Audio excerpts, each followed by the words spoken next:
If you're not willing to go in there and face yourself, you're not gonna find anything. You're gonna live right here on surface, man, right here on surface. So if there is an ending to this world and there is somewhere to go and there's a judgment, you're gonna get there and you might see a chart. And that chart may tell you who the fuck you should have been. And now you get the rest of your life to think about that. Man, I could have lived a much better life if I just would have just suffered a little bit more. If I just would have went in that and realized I had so much more. But fear and the 40% and living here versus living here, being afraid, stop me.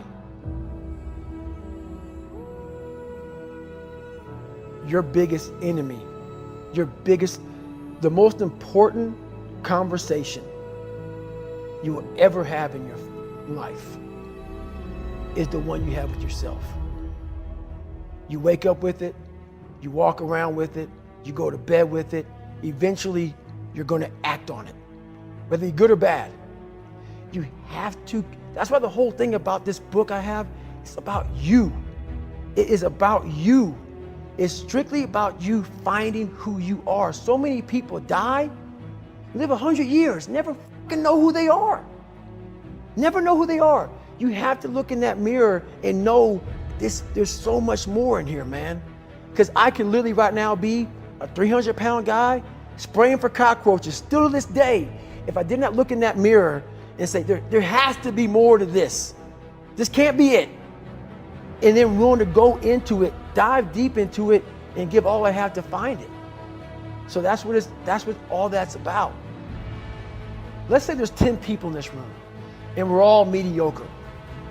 But I'm the best of the mediocre people. I now think I'm great. I'm great. We surround ourselves around people that make us feel great. They tell us what we want to hear. The second we put ourselves amongst the uncommon people, we don't like that feeling, that challenging feeling of that person who's waking up at 3:30 in the morning and say, hey, push your on, we're going for a run. We don't like that challenge. We like that person who says, hey, you know what, man, I don't feel good today, man. And they say, oh, it's okay, brother. We'll take a day off, man. We'll get a pizza and watch the game. We like that. We love that feeling. Why? Because you understand, man, we're good, bro.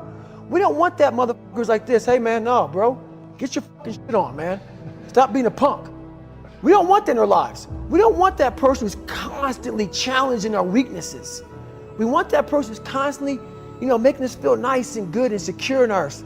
That's the mediocrity of life. We want to be the best amongst the average people. People wonder, how do you stay hungry all the time?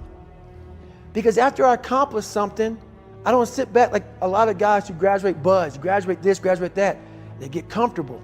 They wonder why I'm getting weak, man. I don't know, I lost my edge. What's going on? Because once you hit the top of the fucking mountain, guess what happened? I'm good. I'm good, so you wonder why you're falling down now. Because once you reach the top of the mountain, you gotta build another one. That's mediocrity. There's a lot of people in mediocrity who have a nice resume, but they're one-timers, man. They hit a one-time deal, they busted it open, got a lot of money, but they're good. You're mediocre now, man. What are you fucking doing today, tomorrow, the next fucking day? That's why I don't listen to theorists. I don't listen to all that bullshit. I listen to a motherfucker who's like this, man. What's wrong, man? I'm fucking tired, dude. Why are you tired? Because tomorrow, I gotta do the fucking shit again, man. Whatever the shit is that made me fucking nauseous and sick to my stomach, it made me hurt. There's no ending. And that's the person I listen to. That's the person who's gained knowledge. You gain knowledge through suffering. And on the other end of suffering is a world that very few have ever seen. It's a beautiful world because that's where you find yourself. You don't find yourself in over here. You find yourself on the other end. Like the 100-mile race I was on, I ran it for 24 hours. I found myself on the other end of that race. That 19 hours, I found, wow, there's a whole nother world out here that I've never even saw, but the world's in your mind. And that's what all that mediocrity is about. The mind has the tactical advantage over you at all times. At all times of your life, the mind has a tactical advantage over you. Why is that? It knows what you're afraid of. It knows your insecurities. It knows your deep, dark lies. And it starts to push you away from that. It pushes you in a direction that is comfortable. The mind controls everything. So what I realized was that when I was growing up and I was 300 pounds and I got all fat and I got all insecure, I realized that my mind kept taking me in this direction. When things got uncomfortable for me, when I was facing my insecurities, I was facing my fears, my mind said, oh no, we have the tactical advantage. We need to get you, separate you from this feeling over here. Life's all about feelings. We want the happy feeling. We don't want that feeling of this sucks. If in that moment, you can answer those up questions and you are now in charge of your brain versus your brain ruling you, that's where all that stuff comes from. So the 40% rule is all of that. You get to 40%, your brain says, we're done. Let's roll, man. This is starting to get painful. This is uncomfortable. So you sit down. You have to figure out ways, and everybody's different. That's how the book kind of talks about, like we all have these things about, 5 steps to this and 4 steps to this. It's a lot more than that. That's all bullshit.